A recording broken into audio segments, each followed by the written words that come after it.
Welcome, brave hearts and seekers of forgotten stories. Today, you journey through the mists of time, to the age of iron, blood, and empire. This is not merely history, this is a storm reborn. She was a queen, betrayed, beaten, yet unbroken. When the Roman legions crushed her people, they thought they had silenced a voice. But from the ashes, that voice became thunder. Her name was Boudica, and she dared to defy the might of Rome itself. As you watch, feel her rage, her courage, her pain, the fire of every woman who ever stood against oppression. You will see not just the rise and fall of a rebellion, but the immortal spark of freedom that even death could not quench. So take a breath, let the drums of war begin. Step into the storm of Boudica's soul and witness the warrior queen who became legend. Her screams echoed through the smoke of burning cities. Her fury shook the empire that thought itself eternal. She wasn't born a legend, she became one. This is the story of a mother, a queen, a warrior, whose defiance would ignite the soul of a nation. This is Boudica, the fire that refused to die. The land of Britannia lay cloaked in mist, the breath of dawn rising over endless green. The wind whispered through oak and heather, carrying the scent of rain and iron.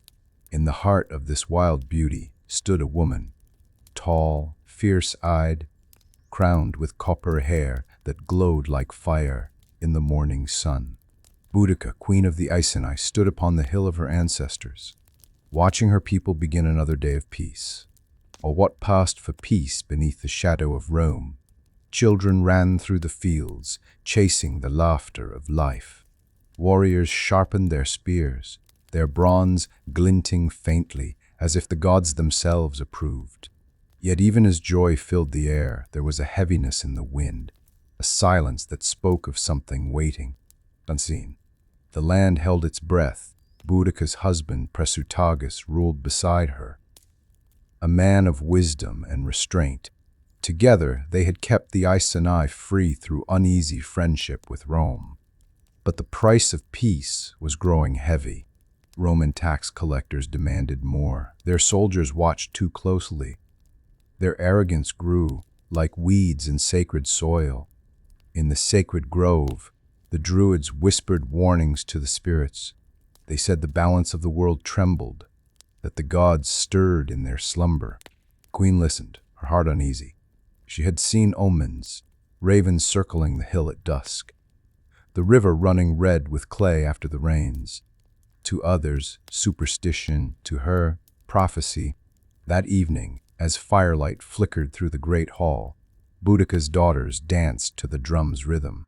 Their laughter warmed her heart. Yet behind her smile she felt the chill of fate. Her husband's voice broke through the music. The Romans do not see us as allies, Boudica, only as land yet to be taken. She met his eyes, sorrowful, knowing, then they do not know the spirit of this land, she said softly, or the fury of those who protect it. Outside, thunder rolled far to the south. It was only a storm, they thought. But history would remember it as the first echo of Boudica's wrath. For in the quiet before the storm, destinies were sharpening, like blades before battle. The queen turned her gaze toward the horizon, where Roman banners glimmered faintly in the distance. Her hand tightened on her spear. Peace, she thought, is a fragile thing, and it was beginning to break. The morning sun spilled across the plains of the Iceni lands, turning the dew on every blade of grass into tiny sparks of light.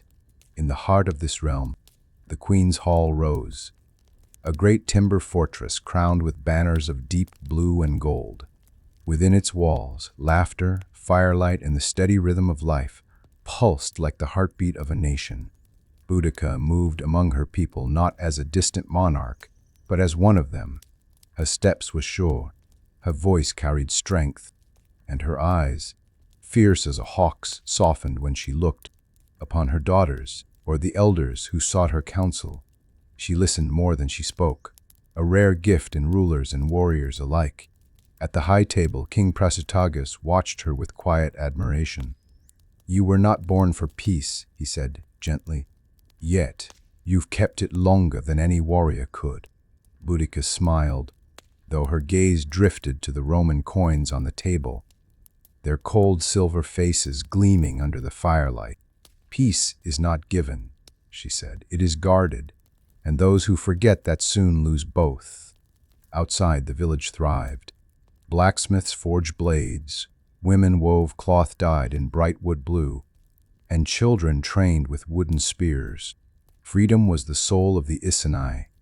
A flame passed from father to son, mother to daughter, and that flame burned brightest in their queen.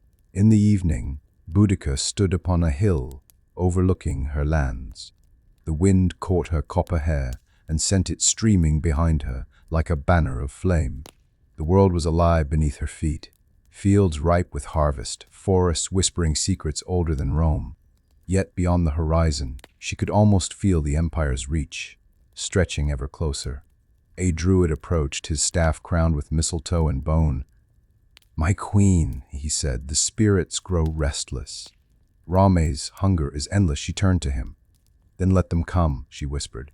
"Let them see that this land is not theirs to devour." That night, she knelt beside her daughters, tucking them under furs of wolf and deer. "Remember," she said softly, "our blood is the blood of warriors. Our tears water the roots of freedom." The girls smiled sleepily, unaware of the storm already gathering beyond their dreams. The drums of the feast faded into the night, and only the wind remained, whispering through the torches, carrying a promise that peace, like morning mist, would soon vanish with the rising sun. The Roman banners fluttered over the Iceni plains like blood-red wounds against the sky. The morning was cold, the kind that seeps through leather and bone, and the air carried the metallic scent of empire. At the border of her lands, Queen Boudica watched the Roman governor's retinue approach. Armored, disciplined, eyes as hard as iron. At her side stood King Prasutagus, his hand resting on his sword, though both knew the sword was not their strength today. This meeting was diplomacy, not war. At least, that was what Rome claimed. The Roman envoy, Cadus Decianus, dismounted with arrogance that clung to him like perfume. "Greetings, Queen of the Iceni," he said, his Latin dripping with condescension. "May the blessings of Rome continue upon your tribe, loyal friends of the empire." Boudica's jaw tightened. "We are friends," she said evenly, "not subjects." A small smile twisted his lips. "All Britain belongs to Rome now, my lady. Friendship is a word for those who obey." He handed her a scroll sealed in crimson wax. A new treaty. A treaty forged not in trust, but in greed. Boudica unrolled it. Her eyes darkened as she read the terms. Heavier taxes, compulsory tribute, and Roman protection of their borders. Protection that meant occupation. The hall behind her stirred uneasily as her warriors murmured. "Rome promised peace," Prasutagus said, his voice calm but tight. "Rome promises what it must," Decianus replied, "and takes what it needs." Boudica stepped forward, her voice low and cutting. "Tell your emperor this, the Iceni bend to no master. We trade, we honor, but we do not kneel." The Roman smile faded. He looked at her, at the queen's eyes, bright with defiance, and saw something ancient, something Rome could never understand. He mounted his horse without another word. As he turned to leave, his soldiers left deep ruts in the sacred soil, scars that would not heal easily. When they were gone, silence filled the air. Only the crows spoke, cawing over the fields. Prasutagus turned to her. "You risked everything with those words." "I risked nothing," she answered, watching the distant Roman figures fade into the mist. "I spoke the truth. And truth has always been a dangerous thing to those who rule by fear." That night, beneath a cold moon, the druid fires burned high. The omens were clear, the spirits warned of chains and flames. But Boudica refused to bow to fear. "Let Rome forge its pacts of iron," she said. "Our will is stronger than steel." And somewhere in the distance, thunder rolled once more, closer now, as if the gods themselves were listening. The Roman promise of peace shattered like glass. King Prasutagus had died quietly in his sleep, leaving behind his queen, his daughters, and a will that sought to keep his people safe. He had named both Rome and his family as heirs, believing in fairness. But Rome knew no fairness. It knew only conquest. The messengers came first, bearing smiles of deceit. Then came the soldiers. The Iceni gathered before their halls as Roman banners marched across their fields. Their commander proclaimed the king's lands were now property of the empire. The queen's crown meant nothing to them. Her people were beaten, their homes seized. Warriors who resisted were chained. Elders were struck down. Boudica stood before them, her hair blazing in the wind, her daughters clutching her arms. "This land is sacred," she declared. "It belongs to no emperor." The Roman centurion sneered. "You belong to Rome." He nodded. Soldiers advanced. They tore the gold torque from her throat, the symbol of her power. When she resisted, they struck her down.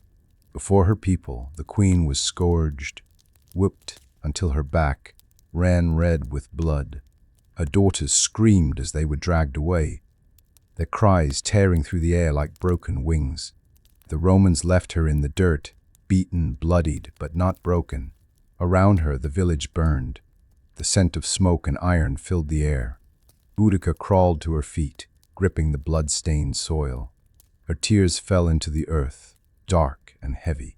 "They think this is the end," she whispered, her voice trembling with pain. "But this is the beginning." From the shadows, the druids emerged, silent as ghosts. One knelt beside her and pressed his hand to her shoulder. "The gods have seen your suffering," he said, "and they have given you their fire." Boudica raised her eyes to the smoke-choked sky. In the rising flames, she saw shapes, wolves, ravens, and a woman wreathed in fire. The gods had chosen her, and she swore by every star and spirit that heard her that Rome would burn for what it had done. Night fell upon ashes. The Iceni homeland was silent, except for the whisper of the dead. The Romans were gone, but they had left behind ghosts and scars that would never fade. In the ruins of her hall, Boudica stood alone, wrapped in a cloak, darkened with dried blood. Her daughters lay asleep beside the embers, their faces pale, their innocence stolen. The queen looked upon them and felt something awaken inside her, something older than grief, stronger than pain. It was the cry of blood, the voice of every ancestor, every warrior who had ever refused to kneel. The druids gathered in the sacred grove that night. The fires were tall, the air thick with incense and storm. They painted her body in blue woad, the sacred dye of warriors. "You have suffered," said the druid elder. "Now make them suffer in return." Boudica lifted her spear, still stained with the rust of old wars. "I swear before gods and spirits, I will not rest until Rome drinks the blood it spilled here." She raised her arms to the heavens, her voice echoing across the grove. I am not just a woman. I am the vengeance of the earth." The warriors of the Iceni, those who remained, knelt before her. Men, women, even children who could hold a blade. From the ashes of despair rose an army born of rage. They pounded their shields, chanting her name, "Boudica, Boudica," until the sound became thunder. Her daughters stood beside her, trembling but resolute. "Mother," one whispered, "will the gods forgive us?" "They already have," she answered. "Now they demand justice." The storm broke above them, rain mingling with tears and blood. Lightning flashed across the sky, illuminating the queen's face. No longer that of a ruler or a mother, but of a force of nature. And as the rain fell, washing away the soot and the pain. The rebirth of a legend began. The dawn broke red over the forests of Britain, a sun of blood and prophecy. From the ashes of Issachar lands, riders thundered across the hills, bearing the Queen's message, "Rise. Rome has broken its word. Stand with us or die slaves." In every valley, in every grove, the cry echoed. The Trinoventes, the Catuvalauni, the Corioltovi, tribes once divided by pride and distance, turned their eyes toward the woman who had defied the empire. Boudica, the flame-haired queen who had been scourged and shamed, now rose as a living spirit of vengeance. In the sacred clearing, the tribes gathered beneath the ancient oaks. Smoke from hundreds of torches wound into the mist like serpents of fire. Boudica stood before them, her daughters at her side, her spear raised high. Her voice carried over the crowd, like thunder rolling across the hills. "We were once free, children of this soil, bound by honor, not chains. Rome thinks us beasts to be tamed. But I say, let the beasts awaken." A roar erupted. Men and women beat their shields, the forest trembling beneath the sound. Warriors threw down Roman coins, the silver faces of emperors hissing as they melted in the fires. Boudica turned to the druids, who stood chanting beneath the sacred stones. "Call the spirits of the fallen," she said. "Let them march with us." The druid elder raised his arms, voice booming through the storm. The gods have chosen their champion. She is fire, she is storm, she is vengeance made flesh." Boudica, thunder cracked. The crowd erupted, stamping their feet, chanting her name until it became the heartbeat of the land. That night, as campfires dotted the fields like stars fallen to earth, Boudica walked among her people. The once divided tribes shed bread, laughter, and resolve. The queen looked upon them and saw not an army of warriors, but a family united by rage, courage, and destiny. The rebellion had begun. The storm broke at last. Across the eastern plains, thousands marched under the raven banner of Boudica. The drums of war beat through the night. Their echoes carried by the wind to the sleeping Romans, who still thought themselves untouchable. In the Iceni camp, fires burned high. Warriors painted their bodies in blue spirals of protection and fury. Spears were sharpened, blades kissed with oil. Women sang battle songs, not of sorrow but of glory. Boudica stood before her chariot, her daughters holding torches beside her. The firelight flickered over her face, calm, fierce, unbroken. She addressed her army. "They took our homes. They scarred our flesh. They defiled our daughters. But tonight we take back what they stole and more. Let Rome learn fear," the warriors roared. Sparks danced in the air like spirits of vengeance. Beside her, a young warrior named Aidan, barely 17, trembled with fear. She placed a hand on his shoulder. "Fear is no enemy," she said. "It only reminds us what we fight for." The druids began to chant, their voices low, rising with the wind. Flames bent toward the queen, as if the gods themselves bowed before her. She lifted her spear, the symbol of her will, and thrust it into the sky. Lightning split the heavens. The army surged forward, drums pounding like the heartbeat of the earth. Chariots rolled, their wheels spitting mud and sparks.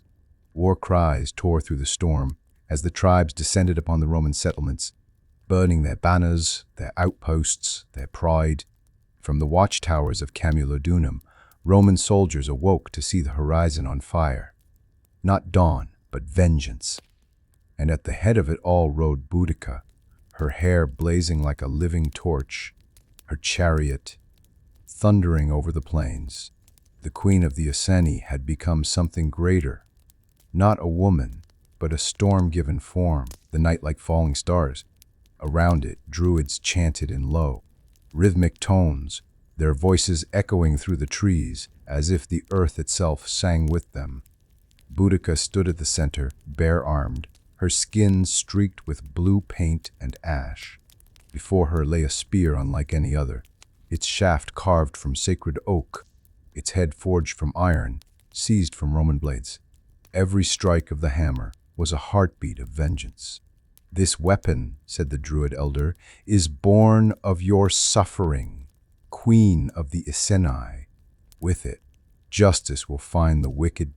Boudica took the glowing iron in her hands, feeling its heat, the same heat that had burned within her since the day of her humiliation. "Then let this spear be my voice," she whispered, "and let Rome hear my scream." When the metal cooled, the Druids engraved it with runes of protection and wrath. Her daughters, solemn and silent, tied their hair around its shaft, a vow that their family's honor would never be forgotten. Outside, the warriors waited. The sound of drums rose, slow, steady, primal. Boudica stepped out into the firelight, lifting the spear high above her head. The flames caught its tip, and for a moment it blazed like lightning trapped in her grasp. "This is no weapon of conquest," she cried. "It is judgment.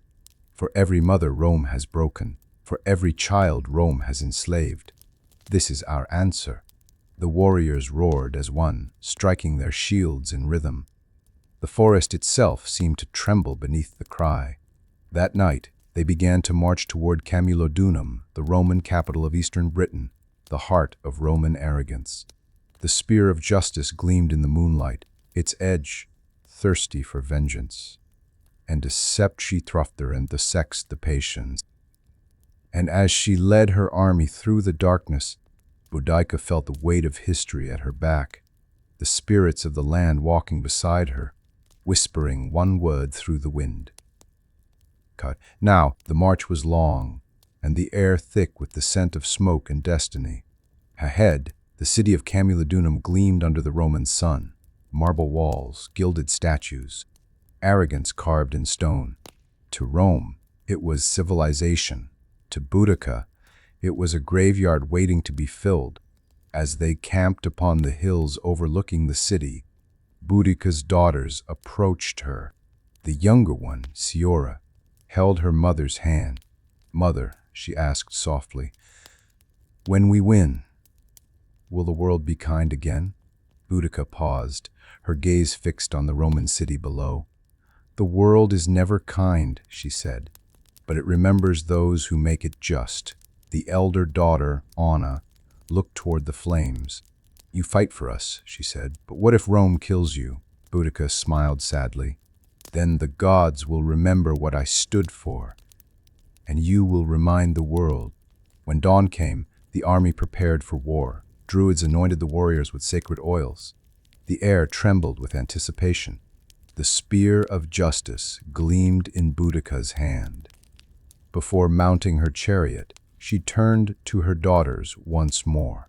"This is not vengeance," she told them. "It is balance. They broke the scales. Now we set them right." Her daughters wept, but not in fear. Their tears fell onto the ground, mingling with the dew, the blood, the breath of Britain. They were tears that blessed the rebellion. Then the horns sounded. The Iceni charged. The Romans, still unprepared, scrambled to their walls. Arrows darkened the sky. Spears shattered shields. The roar of the tribes drowned out the orders of the Roman officers. From her chariot, Boudica struck like thunder, her spear piercing through Roman ranks, her cries echoing like the wrath of the gods. The marble statues crumbled, the temples of Rome burned, and when it was done, the city lay silent, its streets blackened, its idols toppled. The flame of vengeance had found its mark. Boudica dismounted, walking through the ruins. Her daughters followed. Amid the smoke, she looked upon them, her voice steady, though her heart ached. "Remember this day," she said. "Justice wears no crown, only scars." The forest of Andraste was alive with whispers. Mist curled between the ancient oaks, and the air shimmered with the power of unseen gods. In the heart of this sacred place stood the circle of stone, older than memory, older than empire. Boudica entered barefoot, her armor removed, her copper hair crowned with oak leaves.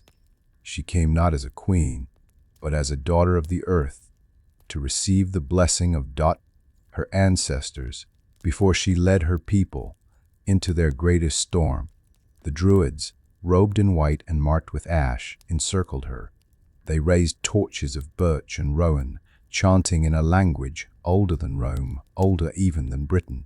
Their voices rose and fell like waves. Blood for blood, they intoned. Honor for honor. Let the gods awaken. The Druid elder stepped forward, carrying a bowl carved from black stone. In it, fire danced without consuming. Queen of the Aseni, he said, you have been chosen by the goddess Andraste, she who gives victory to the just. Speak your oath. Boudica knelt before him. By the fire and the river, by my blood and the blood of my daughters, she said, I swear that Rome shall pay. No Roman shall rule this land while breath remains in my body. The elder touched her forehead with burning oil, marking her with the symbol of the wolf. Then rise, Boudica, flame of Britain. The spirits are with you. The earth itself will march beneath your feet. Thunder rolled above the forest. The ground seemed to pulse with life. Warriors watching from the shadows fell to their knees as the flames rose higher, forming the faint shape of a woman, the goddess herself, smiling through the fire.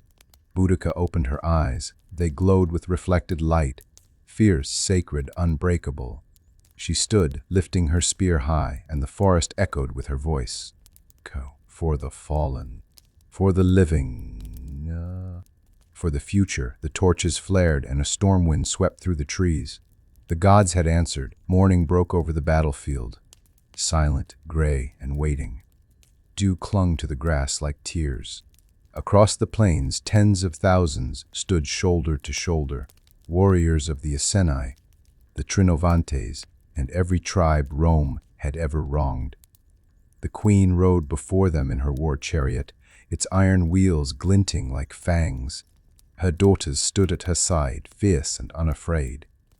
Behind her, banners of ravens and wolves snapped in the wind. Boudica raised her spear, the spear of justice, the gift of gods and pain alike. The army fell into silence. Even the wind paused. They thought us slaves, she shouted. They took our gold, our land, our children, and called it peace. But this day we show them what peace costs when built on chains. The army roared, shields pounding like thunder. The sound rolled across the hills, a living storm of defiance. Roman scouts watching from the distance froze, realizing what they faced was not a rebellion, but a reckoning. The drums began, slow at first, then faster. The chariots surged forward, wheels tearing through the earth. Spears glinted, arrows hissed. Boudica's voice cut through the chaos. Britain rises, Rome falls. The first clash came swift and brutal. Roman patrols, scattered and unprepared, were crushed beneath the charge. Their camps burned, their banners torn down and fed to the flames. For the first time, the Romans fled in terror, chased not by an army, but by the wrath of a queen who had become a storm. By sunset, the fields were red with the blood of empire. The tribes gathered around their queen once more, chanting her name as the flames devoured the Roman outposts. Boudica stood upon a rise, wind whipping her hair into fire. The gods have spoken, she said. The world will remember this day. When the earth itself roared with the voice of the Iceni, the sun rose red over Camulodunum, the proud Roman colony that had mocked her people and built temples to the emperor upon stolen land. Once it was called the Jewel of Rome in Britain, but on this day it would become its tomb. Boudica's army, a sea of warriors, chariots, and fury, surrounded the city like the tightening grip of fate. Roman merchants fled. Priests prayed to their distant gods. Women and children huddled inside the stone walls that had never before been breached. Boudica stood upon her chariot, her daughters beside her, wind lifting her crimson hair into fire. Her voice rose above the drums and horns. They built this city on our bones. They raised idols where our gods once stood. Tear it down. Let Rome taste our pain. The Iceni roared and surged forward. Siege fires flared, arrows rained, and the gates of Camulodunum shuddered under the assault. Roman defenders, few and desperate, fought from the ramparts, but their discipline cracked beneath the weight of thousands. The first breach came at dawn. Warriors poured through the streets, shouting Boudicca's name. Temples burned, statues fell, marble melted under the heat of vengeance. The screams of Rome mingled with the chants of freedom. In the Forum, Boudicca dismounted her chariot. The great statue of the Emperor Nero loomed before her, smug and cold. She raised her spear, the same weapon forged in the fires of grief, and drove it through the statue's chest. The stone split with a deafening crack, its pieces crashing to the earth. "No god but the gods of Britain," she cried. By dusk, Camulodunum was nothing but ruin. Walls collapsed, streets scorched, the temple of Claudius consumed by flame. The once mighty Roman colony had been erased in a single day. As the fires died, Boudicca looked upon the blackened horizon. Her daughters stood beside her, silent but strong. "This is justice," she whispered, "but it is not yet peace." Behind her, tens of thousands chanted her name. "Boudicca, Boudicca, Boudicca!" The roar carried across the land, a message to every Roman fortress. The Queen of the Britons had risen. The smoke from Camulodunum still rose into the morning sky when the raven banner was raised for the first time. Woven from the black feathers of sacred birds, it shimmered in the sunlight like a storm cloud given life. It was said that as long as the banner flew, the gods would favor the Britons. Boudicca stood before her army, the banner held high by her eldest daughter Alona. The sight silenced even the wildest warriors. The ravens circled above them, crying as though calling out to the spirits of the fallen.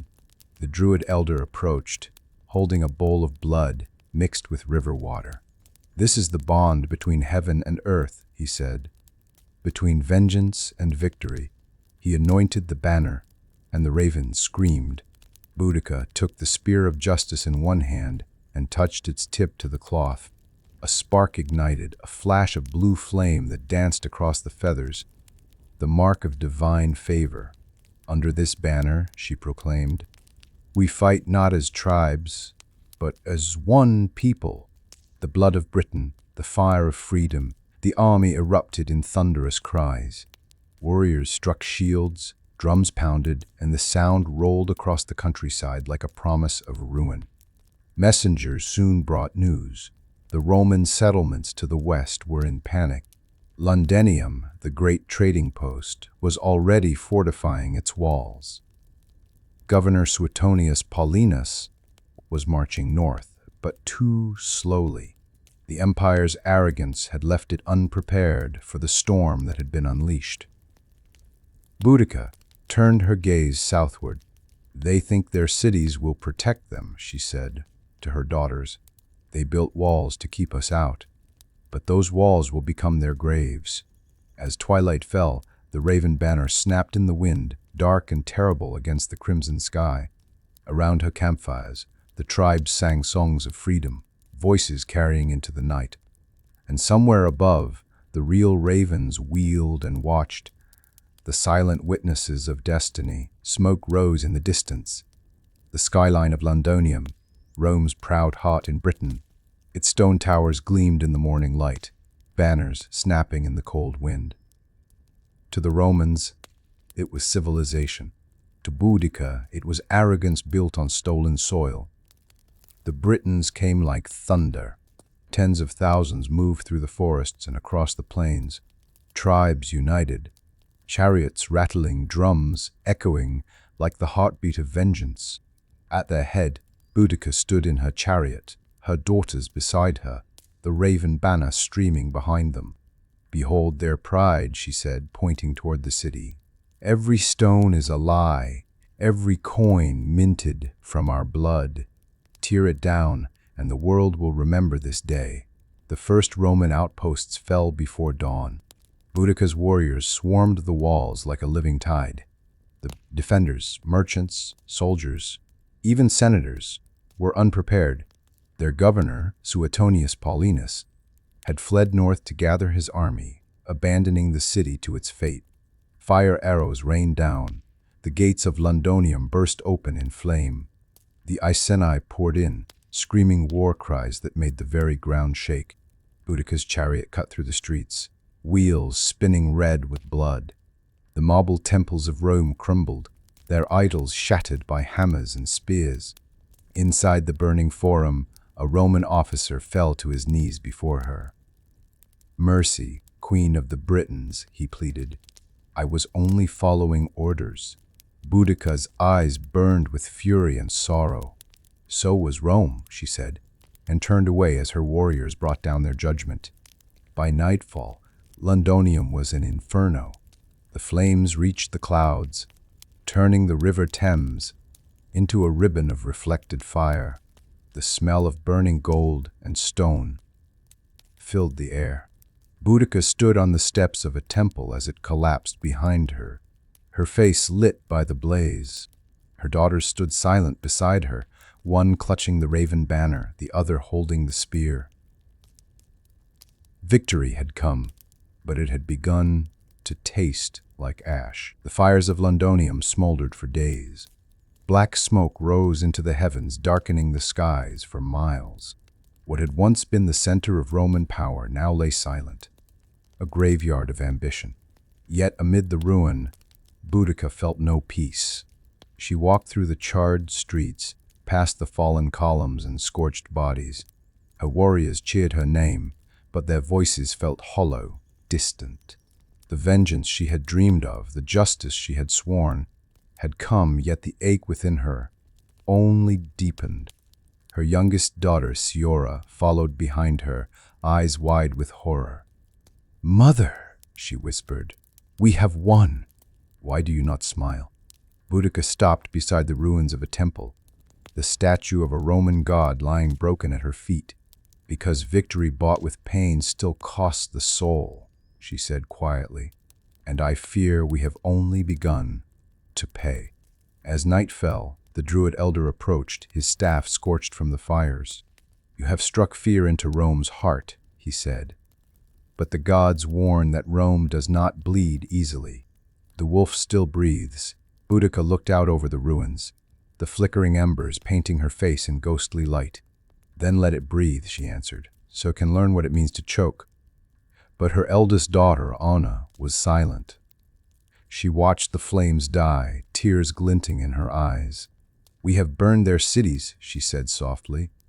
"But what if the fire burns us next?" The queen touched her cheek, her expression tender yet heavy.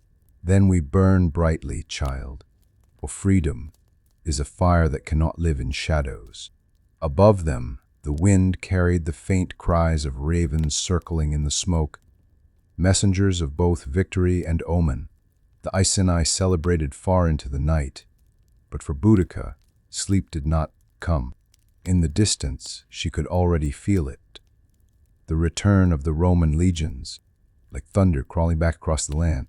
The storm she had unleashed was far from over. The smoke of Londonium drifted for weeks, staining the sky like an open wound. From the ashes, the wind carried whispers of a queen who defied an empire, of an army that burned Roman pride to the ground.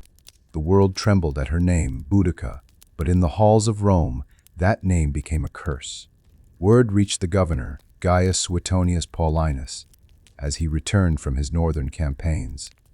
The messenger fell to one knee. "3 cities lost," he said. "Camulodunum, Londonium, Verulamium burns." Paulinus said nothing. His eyes, cold and gray, turned toward the horizon. "Then Rome must remember who she is."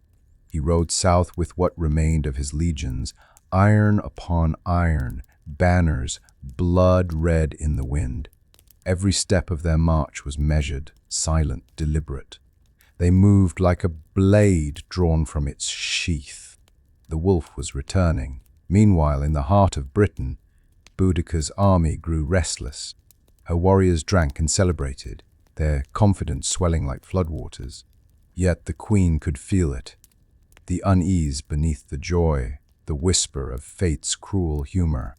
In the druid grove, the elder approached her once more. "The gods gave you fire," he said, "but even fire consumes what it touches. Beware the empire's patience. Rome does not die quickly." Boudicca's gaze hardened. "Then let Rome crawl back to me," she said. "Let it look into the eyes of what it made." That night, lightning split the sky. She stood at the cliff's edge, looking toward the south, where the distant red of Roman fires shimmered like angry eyes. Her daughters stood beside her, silent. The youngest trembled. "Mother," she whispered, "the sky feels heavy." Boudica rested a hand on her shoulder. "That is not the sky," she said. "That is Rome's fear, finding its courage again." Far across the land, in the dark forest paths, the sound of marching began. The steady, relentless rhythm of thousands of armored feet. The rebellion had awakened the beast. The shadow of Rome had returned. The wolf of Rome came with steel in its throat. Suetonius Paulinus led the legions from the north, their armor gleaming like a river of iron. The sound of drums and marching feet rolled across the valleys, deep and thunderous. The heartbeat of vengeance made flesh. He stopped at a ridge overlooking the blackened ruins of Londonium. The air still smelled of smoke and death. He dismounted, kneeling in the ash, and let it run through his fingers. "She thinks Rome can burn," he murmured. "Let her see what Rome becomes when it's wounded." Behind him, the legate Petronius bowed. "Shall we strike now, Governor?" "Not yet," Paulinus said. "Let her think we fear her. Pride is a better weapon than any sword." Meanwhile, in the rebel camp, Boudica stood before her warriors. The raven banner fluttered behind her, torn but defiant. "Rome gathers," she said, "but will not find us broken. Let them come and see what freedom looks like when cornered." Her warriors roared, but not as they once had. Some glanced at the horizon with unease. The Roman legions were not tribes.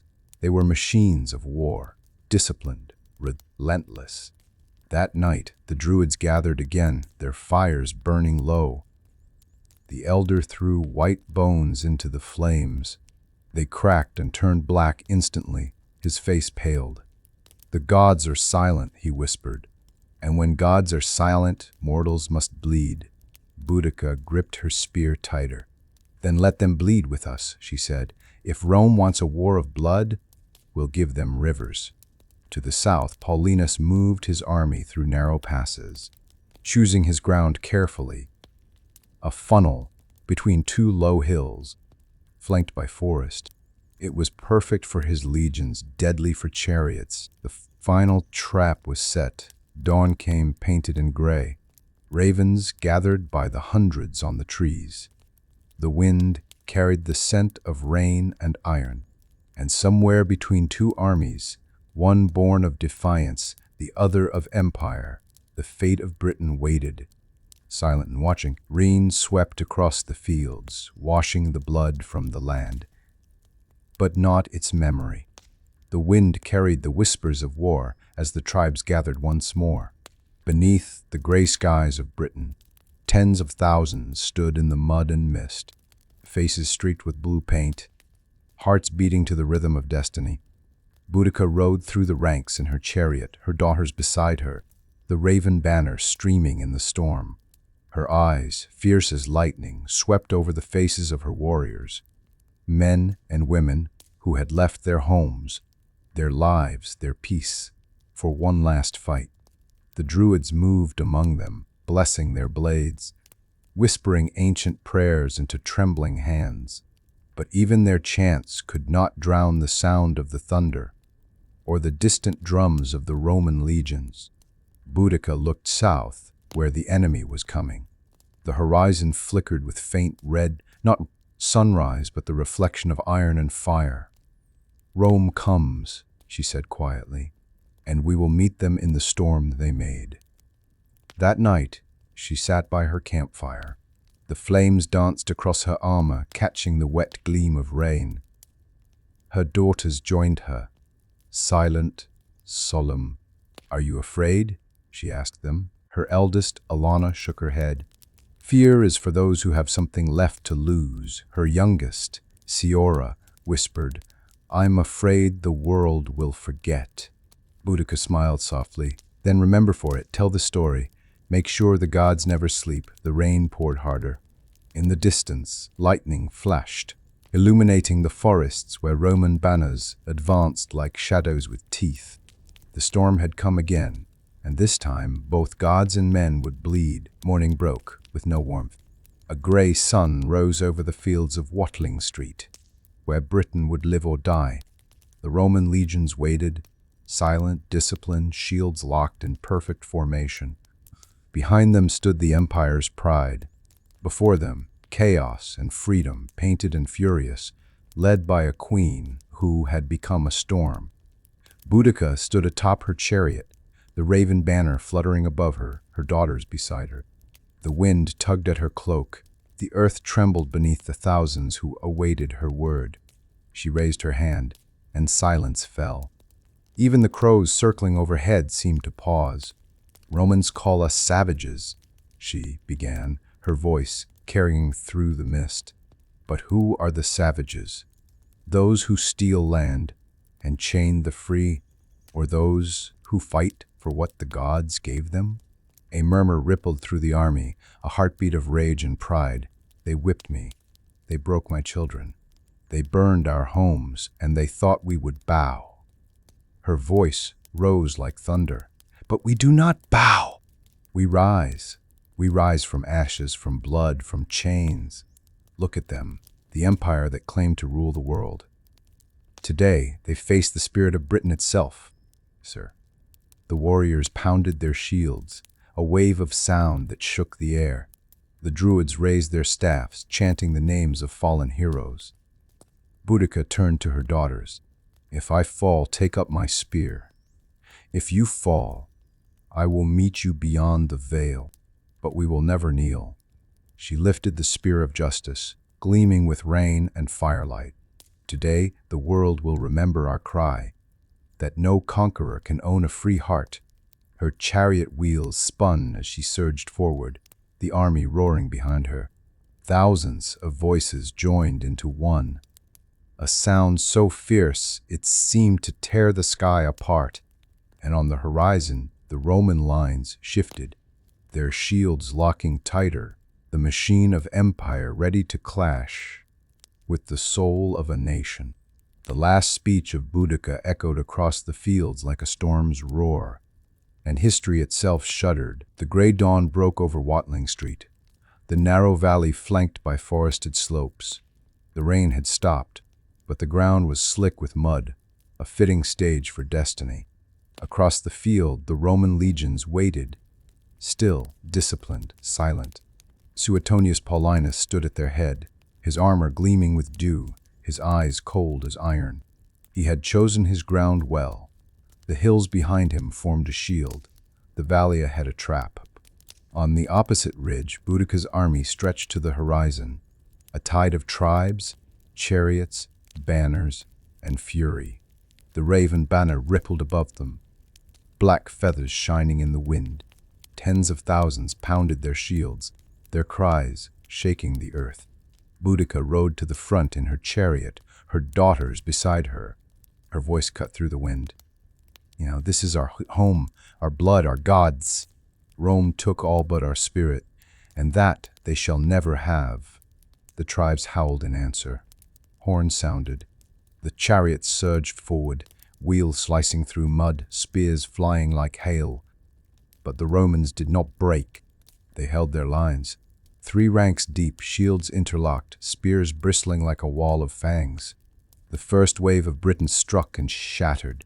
Boudica urged her horses onward, her chariot cutting through chaos. Arrows flew. Warriors screamed. The valley became a cauldron of smoke and blood. "Push them back!" she cried. But the Romans advanced, slow, methodical, unstoppable. Their short swords pierced through the wild rush of tribes, their discipline carving order from chaos. The Britons' sheer numbers became their doom. Hemmed in by the hills, their chariots crashed against their own ranks. The screams of the wounded drowned beneath the steady, brutal rhythm of Rome's advance. The Druids called upon the gods, their chants lost in the roar of battle. The raven banner fell, trampled into the mud. From her chariot, Boudica watched as the tide turned, as her warriors, her people, were crushed beneath the weight of empire. The storm she had unleashed now devoured itself, and still she fought, her spear flashing like lightning, her voice raw, her heart unbroken. The day dragged on in blood and thunder. The screams of the dying filled the valley as the iron tide of Rome rolled forward, crushing everything in its path. The once proud ranks of the Britons broke and scattered. Chariots overturned, horses screamed, warriors fell by the hundreds. The forest, once alive with the chants of the Druids, now echoed only with the sound of slaughter. Boudica stood amidst the wreckage, her spear shattered, her armor dented, her face streaked with sweat and ash. Around her, her daughters fought desperately to protect her. Two sparks in the storm. A Roman soldier lunged. Boudica turned and struck with the broken spear shaft, driving it through his throat. Blood sprayed across her arm. Another came, and another, until her hands trembled, not from fear but from exhaustion. Across the field, Suetonius Paulinus watched with cold satisfaction. "No mercy," he said. "The empire remembers through blood." The Romans advanced like machines, shields clanging, swords flashing. The Britons fought with heart, but hearts cannot stop steel forever. The valley became a river of red. The raven banner lay trampled in mud and blood, its feathers torn, its prophecy fulfilled. Boudica's eldest, Alana, cried out as a Roman blade struck her shoulder. She fell, clutching the banner. Her mother turned, too late. The youngest, Ciora, pulled her to safety, tears streaking her painted face. Boudica's scream tore through the chaos.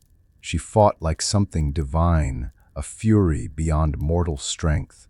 For a heartbeat, it seemed as if the gods themselves had taken her form, storm and flame, mother and queen. But even storm's end, her warriors fell around her. The drums ceased, and the sky grew strangely still. At last, surrounded, Boudica drew a dagger from her belt. She looked to her daughters. "Better to die free," she said, "than live beneath Rome." They nodded, their eyes bright with tears and pride. In the distance, the legions raised their victory standard, the red eagle of Rome, unfurling over the field of the dead. The iron tide had won. But beneath it, the seeds of legend had already taken root. Boudica fell to her knees, whispering her final prayer to Andraste, "Let my name be the fire they fear in centuries to come." The wind rose, carrying the sound of her voice through the smoke, and somewhere in that terrible silence the ravens began to sing again. The battlefield was silent now, save for the groans of the dying and the cawing of ravens circling above. The smoke hung low over the valley, turning the air into a ghost of what had been. Boudica staggered through the wreckage, her breath ragged, her shoulder bleeding from a deep cut. Her once glorious armor was cracked, her chariot overturned, her hair tangled with mud and blood. Every step left a mark in the red-soaked earth. All around her, the Iceni lay fallen, warriors who had screamed her name in defiance, now gone to the gods. She knelt beside one, a young boy no older than 15, his spear still clutched in his hand. "You fought bravely," she whispered, closing his eyes. "Andraste will know your name." Her daughters found her among the dead. Alana limped, her arm bound with torn cloth. Siora clung to her, tears streaking her blue-painted face. "Mother, we must flee," she said. "The Romans are coming." Boudica looked toward the horizon. The Roman standards were visible even through the smoke, the red eagle rising above the field like a cruel dawn. "No," she said quietly. "I will not run. I have run from nothing in this life, and I will not begin now." Her eldest knelt beside her. "Then let us stay," Anna said. "Let us face them as queens of Britain, not slaves of Rome." A faint smile crossed Boudica's lips. "You already are queens." Her wound worsened. Blood seeped through her fingers as she pressed her hand to her side. "They struck my body," she said, her voice trembling but proud. "But they cannot touch my spirit." The Druid elder appeared, leaning on his cracked staff. "It is time," he said softly. "The gods wait for you." She looked at him, then at her daughters. "Then they will wait a little longer," she whispered, and lifted her head to the storm. Lightning flashed, thunder rolled, and the ravens screamed. Her pain was great, but her will greater still. Night fell over the valley like a shroud. The wind had died, and the fires of war had burned themselves out. Only the scent of death remained, iron, ash, and sorrow. In a hollow beneath a fallen oak, Boudica sat beside her daughters. Her breath came shallow, her skin pale. The wound in her side had turned cold, yet her eyes still burned, not with fear, but with purpose. Her eldest, Alona, pressed a flask of water to her lips. "Rest, mother," she whispered. "You have done enough." Boudica smiled faintly. "A queen's work is never done," she said, "not even in death." From her cloak she drew a small vial, dark glass, sealed with wax. The Druid elder had given it to her once long ago, saying, "For the day you must choose your end." "Send you." Her daughters stared at it, realization dawning. "No," Siora said, "there must be another way." "There is no other way," Boudica answered softly. "If they take me alive, they will parade me in chains through Rome's streets. Their slave queen." She reached out and took their hands. "But if I die on my own terms, they will never own me. The story will remain mine, not theirs." Tears welled in Alana's eyes. "Then let us go with you." Boudica shook her head. "No, you must live. Tell our people what we fought for. Tell them freedom is worth every scar." She looked at the dark sky where the ravens circled. "And tell them the gods saw us, and we did not bow." She uncorked the vial. The scent of bitter herbs filled the air. For a moment, silence, only the whisper of leaves and the beating of her heart. Then she drank. Her daughters held her as the fire faded from her body but not from her eyes. She smiled, serene, proud, eternal. "We are free," she murmured, and the light went out. In the distance, thunder rolled one last time. By morning, the Romans found only ashes, a cloak of crimson and a spear left standing in the earth. No body, no queen, only legend, and the ravens flew east, toward the dawn. Even the gods were holding their breath. Where once an army had stood, there was only stillness. Now, among the ruins of the battlefield, the Druid elder walked slowly, his white robes gray with ash. He searched among the fallen until he came to a place where the grass had not been trampled, where the earth was whole and undisturbed. There, upon a flat stone, he found it, the empty vial, its wax seal broken. Beside it, a cloak of crimson, a golden torque, and a spear driven deep into the soil. He knelt, pressing his hand to the earth. "She chose her own end," he whispered. "Not even Rome can chain the will of a queen." As he rose, a shadow passed above. Ravens circled the clearing, their cries sharp and haunting. The elder raised his staff in salute. "Guard her spirit," he said. "Carry her to Andraste's hall." Far away, the Roman soldiers searched the forest. They found signs of her presence, but no body, only the spear, standing tall like a grave marker to freedom. When they reported to Suetonius Paulinus, he stared at the relic in silence. "Where is she?" asked the legate. Paulinus looked to the horizon. "Gone," he said, "and yet not gone." He ordered the site burned, but the flames would not catch. The damp earth resisted. Some whispered that the gods themselves protected it. Others said the queen's spirit still walked there, watching Troners. As night fell, the druids gathered in secret. Around a sacred fire, they poured wine mixed with herbs into a bronze chalice, a ritual of remembrance. "This cup," said the elder, "is her victory. She drank not death, but freedom." They passed it in silence, each taking a sip, their eyes reflecting the fire. Then they cast the chalice into the flames, letting it melt into the earth, a symbol that her choice had become part of the land itself. Above them, lightning flickered across the clouds, and for a moment they saw her, the faint figure of a woman cloaked in fire, holding a spear and smiling toward the stars. The poisoned chalice had become the cup of immortality. After the storm's silence, the land lay scarred, forests blackened, rivers choked with ash, fields littered with broken shields. The rebellion was over. Rome had won, but victory felt hollow, even to the conquerors.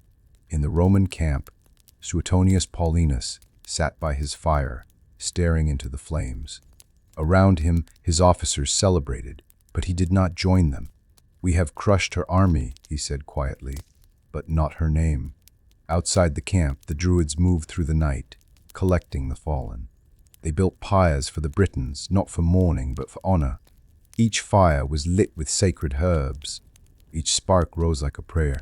From every corner of the land, survivors came, men, women, and children, to watch the flames. Some wept, others stood in silence, and all of them as one whispered her name into the smoke, Co Boudica. The Romans forbade the name to be spoken, but the earth itself remembered. The wind that swept across the plains carried her voice. The rivers that cut through the valleys whispered her rage. The ravens that perched upon the stones cried her defiance. In a hidden grove, Alana and Siora buried their mother's torque and banner beneath a great oak. "Sleep, mother," Anna said softly. "You have done what no queen has done before. You made an empire tremble." Siora placed her hand on the soil. "We will tell your story," she said. "We will make sure they never forget." Above them, the moon rose, cold, clear, eternal. The fires in the distance flickered like stars fallen to earth, and from the ashes the first whispers of legend began to form. The rebellion had ended, but something greater had begun, a memory that would not die, a flame that would flicker in every soul that longed for freedom. In the silence after battle, Boudica was more than a queen. She was a spirit, a symbol, a storm that no empire could cage. And in that silence, Britain itself began to dream. In the marble halls of Rome, word of Britain's rebellion reached the emperor's throne. The messenger knelt, head bowed low, the scroll trembling in his hands. "The revolt has been ended, Caesar," he said. "The queen is dead. The tribes are broken, order restored." But the emperor did not smile. The firelight danced across his jeweled armor, casting shadows like ghosts on the wall. And yet, he murmured, "Why do my people still speak her name?" For even within the heart of empire, whispers persisted. Of a woman who had burned cities and slaughtered legions, who had turned slaves into soldiers, and dared to defy Rome itself. Suetonius Paulinus stood before the Senate, his armor dulled, his eyes weary. "We fought not a queen," he said. "We fought a storm," the senators murmured. Some called her barbarian, others called her monster, but a few, silent and thoughtful, called her queen. The scribes wrote their reports carefully, their ink bleeding on parchment. They spoke of the savage woman who rose against civilization. Yet even their words carried a strange awe, a fear they could not quite disguise. Rome could erase her monuments, it could rebuild its cities, but it could not silence the truth whispered in the markets, the taverns, the camps. She fought them and nearly won. In the barracks, soldiers still told the tale. In the provinces, slaves spoke her name in prayer. The Romans burned her effigy, yet they built statues of victory in her image. And in the quiet corners of the empire, poets began to change the story, turning the barbarian queen into something greater, a warning, a reminder, a shadow Rome could never outshine. Back in Britain, the Druid elder stood atop a hill where the wind never ceased. He watched Roman roads stretch across the land like scars, but beneath them he could feel her presence, the pulse of the earth that still carried her name. "Let them whisper," he said to the wind, "for whispers grow into thunder." And far to the east, in the silent forests, a single raven cried, the echo of a promise that Rome could conquer the body, but never the soul. Years passed. Empires shifted, cities crumbled, and new rulers rose, but the land remembered. Beneath the Roman roads, beneath the stones of conquered towns, Britain still whispered the name of its warrior queen. In hidden groves, the Druids taught children of her fire, of the queen who defied the eagle and became a storm. Mothers told the tale as lullabies. Warriors carved her likeness into their shields. Her name, once forbidden, became a word of power. At twilight, when the mists rolled across the fields, travelers claimed to see her, a woman on a chariot drawn by phantom horses, her hair burning like sunset, her eyes bright with eternity. Some said she came to guide the lost, others to warn the proud. The Romans called these tales superstition, yet even their soldiers feared the night winds that howled through the forests. They said the sound was her laughter, mocking them from beyond the veil. The Druid elder, now gray and near his end, stood by the sacred oak one final time. "Your fire lives on," he whispered to the air, "not in armies, but in hearts." He knelt and pressed his hand to the earth. The wind stirred, gentle, then strong. The leaves swirled into a spiral of light, and in it, for an instant, he saw her Boudica, radiant and calm, crowned in flame. "Do not mourn me," her voice seemed to say. "I am not gone. I am the storm that breaks their silence. I am the roar beneath their empire. I am every woman who will not kneel." The light faded. The elder smiled, tears in his eyes. "Then you will never die," he whispered. Centuries later, when Rome was only dust, the legend endured. Her name passed from scroll to story, from firelight to ink. Her courage became a mirror for every soul that dared to rise against tyranny. Even now, when the wind moves through the wild grass of Britain, it carries her memory, and when the ravens cry at dawn, their voices echo her vow. Yet freedom is worth any price. The spirit of Boudica had become the spirit of Britain itself, eternal, unbroken, and untamed. Time moved on, yet her name refused to fade. Empires came and went, kings ruled and fell. But in the villages of Britain, around fires that warmed the long winters, stories of Boudica endured. Old men spoke of her as if they had seen her with their own eyes, her chariot thundering through the mists, her hair a river of flame, her voice a cry that could shatter fear itself.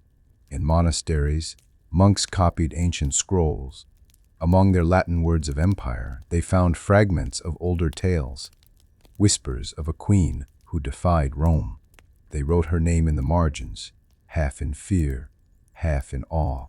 Boudica, the woman who made the empire tremble. Centuries after her death, her story became a song, a ballad sung by shepherds in the hills, by sailors on the northern seas, by mothers rocking children beneath the endless British rain. When invaders came from across the sea, Saxons, Danes, and later Normans, the people invoked her name once more. Boudica, protect us, they prayed, and the wind would rise as if she had heard. The Druid elders' line endured through quiet keepers of lore. They watched, and when tyrants rose, they spoke softly of the queen who had stood against an empire and made it bleed. Her courage became a mirror for every age, for the peasant who dared to speak, the woman who refused to bow, the soldier who fought for home instead of crown. And always, in the wild lands untouched by time, the wind would whisper her name. In the 12th century, a monk named Elfric wrote, "Sometimes, at dusk, when the sky burns red, the people of Britain see a woman upon the hills, driving horses made of smoke and fire. She comes when our hearts are heavy, to remind us what it means to rise." The echo of courage had become the heartbeat of a nation, and as the centuries turned, that heartbeat never faltered, for Boudica's fire was not a moment. It was a promise. Centuries passed, but one mystery endured. Where did the warrior queen rest? Some said her body was burned upon a pyre in the forest, her ashes scattered to the wind. Others claimed she was buried beneath an ancient oak, her spear standing guard above her grave. But the most whispered legend of all said her tomb lay beneath the very heart of London, hidden where no conqueror could ever find her. In the age of explorers and scholars, men with lanterns and books sought her resting place. They dug through ruins, unearthed coins and relics, but never her. Each discovery brought only more questions and deeper awe. One old story told that when the Romans built their roads, they paved them over her grave to hide their shame. Another said the Druids carried her body into the mists, laying her to rest in a secret grove where the earth itself would protect her.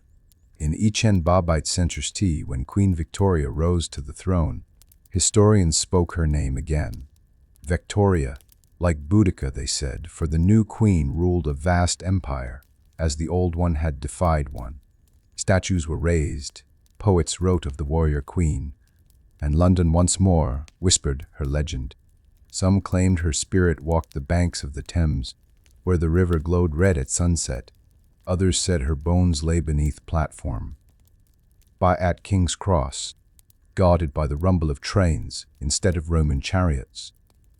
But perhaps her tomb was never meant to be found, for what is buried can be forgotten, but what is unseen can live forever in you. In one forgotten field, an archaeologist brushed soil from a bronze torque. As the light struck the metal, a raven cried overhead.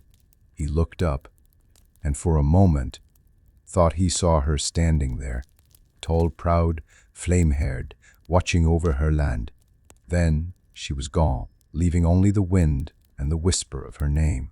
Some queens rule with crowns, the scholar wrote in his notes. She rules with memory, and so the lost tomb of Boudica remained lost, not a grave, but a secret promise between the earth and its daughter. The centuries had softened the memory of Rome, but not the fire of Boudica. Her name now lived in whispers, in stories, in the flutter of wings that passed through the dawn mist. It was said that when Britain faced turmoil, when her people lost hope, a crow, black as night and wise as time, would appear, calling from the ancient oaks. The old women said the crow was her messenger. The young believed it was her soul. One such morning, deep in the forests of Norfolk, a shepherd girl named Ira found a single crow watching her from a branch. Its eyes glowed with faint red light, as if reflecting distant fire. When she moved closer, it did not flee. It only tilted its head and spoke, not in words but in knowing. Ira shivered. "Who are you?" she whispered. The crow spread its wings, and in that instant she saw it, not a bird, but a flash of memory. A woman with copper hair, a chariot drawn by fire, eyes filled with stormlight. Boudica. The vision vanished as quickly as it came. The crow took flight, and from its shadow Ara heard a whisper, "Ku rise when they try to silence you." She fell to her knees, her heart pounding. From that day, she began to tell the story, the true one, of a queen who had burned empires, not out of hatred, but out of love for her people. Soon others came to listen, farmers, weavers, mothers, soldiers. They said the crow guided them, appearing before great change or tragedy. In London, a century later, a flock of ravens nested upon the tower. The guards joked that if they ever left, Britain would fall. But the old ones knew better. "They are her sentinels," they whispered. The queen and the crow still watched the kingdom together. And so it was that the spirit of Boudica took new shape, not in armies or fire, but in the simple courage of those who refused to yield. Whenever injustice stirred, the black wings of her memory passed overhead, and her voice rode the wind. Freedom never dies. It only waits generations turned, and the fire of Boudica found new keepers. They were called the Daughters of the Flame, women who carried her courage, though they bore no crown. In every age, they rose, sometimes in silence, sometimes in storm, when kings ruled unjustly, when empires rose again in different names, when voices were silenced, the daughters spoke. Hara, in the monasteries, they were nuns who hid books of forbidden truth. In villages, they were healers who cured the wounded after wars. In cities, they were mothers who taught their children to stand tall, even when beaten down, and sometimes they were warriors. In a dimly lit hall of the 6th century, a woman named Eleanor Wren, accused of heresy, stood before her judges. She was beaten, chained, and told to renounce her beliefs. But she raised her head and spoke the same words her ancestor queen had spoken long ago.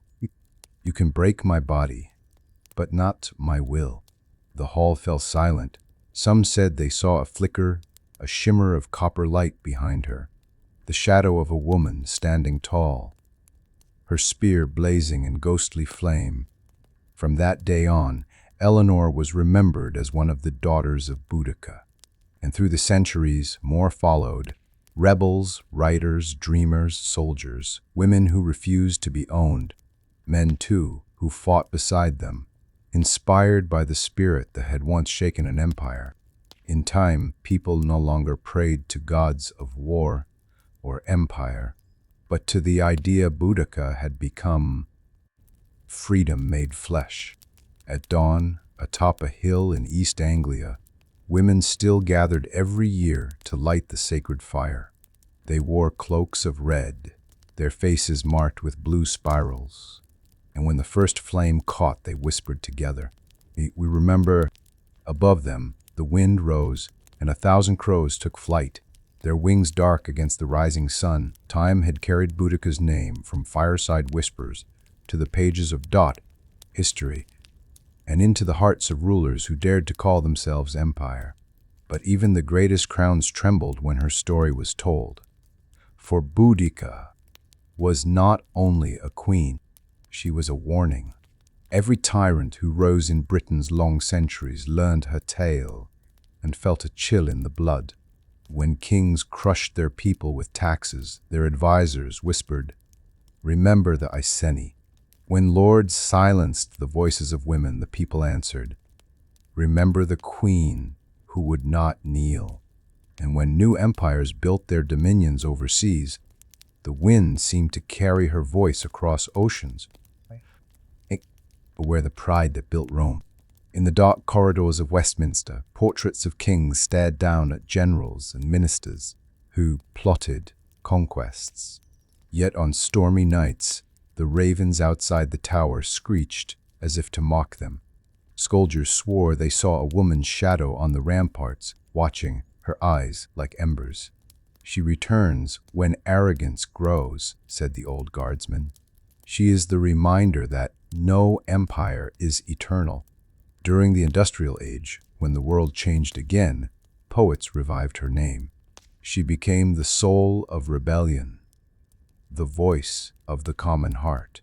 They wrote of her as the mother of all who fight for freedom, her spirit roaring like iron and steam. In every worker's march, every cry for justice, her ghost was there, invisible, unstoppable. One night, as the bells of London tolled through fog, an old historian wrote in his journal, "It is not Rome that haunts Britain, it is Boudica. Her shadow lies across every throne. She is the queen of the conquered, the mother of revolt, the storm that warns the powerful that the earth remembers." And when the British Empire reached its height, when the sun itself bowed to its dominion, the ravens grew restless at the tower once more, because somewhere in the wind that voice still whispered, all empires burn. In the heart of modern Britain, her statue stands by the Thames, bronze and eternal, Boudica in her chariot, her daughters beside her, her spear lifted toward the heavens. Cars rush past, the city hums, but she remains unmoved, unbroken. Tourists photograph her face, unaware that the bronze eyes gaze upon the river where Rome once sailed.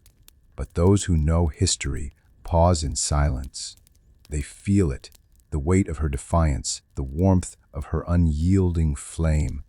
Every year, flowers are laid at her feet, some by women, others by soldiers, students, poets, all drawn to the same spirit that once shook an empire. Children ask their parents, "Who was she?" And when they hear the answer, they stand a little taller. She has become more than a name. She is a question that every generation must answer. What would you fight for? When voices are silenced, hers rises in protest. When fear takes hold, her courage rekindles hearts. When injustice reigns, her spirit ignites the fire of the brave. From the suffragettes marching in white to the young voices demanding freedom across the world, her legacy walks beside them, unseen but felt like thunder beneath the heart. And in quiet moments, when the wind moves through London's trees, the faint cry of a raven can still be heard. Some say it is an echo of her laughter, others, a promise that she still watches. On stormy nights, lightning flashes across the bronze chariot, and for an instant, her face seems alive again, hair like fire, eyes like destiny. "I am not gone," she whispers through time. "I am the flame that teaches empires humility, and the spark that keeps nations free." Her story is no longer only Britain's, it belongs to anyone who dares to rise. And as long as there are those who fight, dream, and refuse to bow, the flame of Boudica will never die. Morning breaks over Britain, soft light washing over cliffs and green fields, over cities of glass and rivers of steel. The world has changed, but her land remains. Beneath every stone, every road, every heartbeat of the island, the name Boudica still hums like an echo of thunder. She is everywhere, in the wind that sweeps across the moors, in the storm that crashes against the white cliffs, in the hearts of the quiet and the brave alike. The people of the Isles no longer speak her name in fear or mourning, but in pride. In schools, children learn of her courage. In songs, her fire burns again. Painters render her in gold and scarlet. Poets call her the mother of freedom. Her story, what once buried by empire, now crowns the nation she once died to defend. And yet, she is more than Britain's queen. She has become the spirit of all who defy tyranny. In Ireland, Scotland, Wales, across oceans, her legend rides with those who rise against oppression. The Queen of the Isles has become the queen of the earth's unyielding hearts. On midsummer nights, people gather at ancient stone circles. They light bonfires, faces glowing in the orange flames. Women wear wreaths of oak leaves. Men paint blue spirals on their skin. Children dance, holding torches to the sky. A young woman steps forward, a student maybe, or a mother, and raises her voice. "For freedom," she says softly, and the crowd repeats the word until it becomes thunder. And when the wind rises through the flames, some swear they see her. Tall, proud, hair flowing like wildfire, her chariot of light cutting through the mist once more. We remember, the people whisper, and we are not afraid. The Queen of the Isles smiles in the dawn light, no longer a spirit of vengeance, but of hope. For her war is long ended, her peace, eternal. Night falls over modern London. The city glitters, neon lights on rain-slick streets, glass towers touching clouds. Yet even here, amid noise and motion, the spirit of Boudica stirs. A woman walks alone across Westminster Bridge, her coat drawn close against the cold. She pauses before the bronze statue of the Queen. Boudica in her chariot, her daughters beside her, her spear raised high. Lightning flickers in the distance. For a moment, the bronze seems to breathe. The woman looks up, tired, uncertain but unbroken. She's no warrior by sword, but by heart. A nurse, an activist, a survivor maybe. You fought for your people, she whispers. How do we fight now? And then the wind rises. Ravens cry from the bridge's edge. The river stirs, and through the reflection of lightning, she sees her, Boudica, standing in light, her face calm and fierce all at once.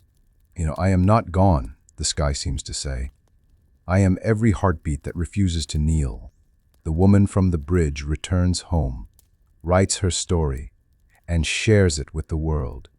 And as her words spread, so too does the spirit of Boudica, reborn in the hearts of millions who dare to resist and to dream. In every voice that demands justice, in every step taken toward freedom, in every child who asks, who was she? The warrior returns, for legends do not die, they awaken, and so the story of Boudica, the warrior queen, comes to an end. But her spirit never does. She lived not for glory, but for freedom. She fell not in defeat, but in defiance. And though centuries have passed, her fire still burns.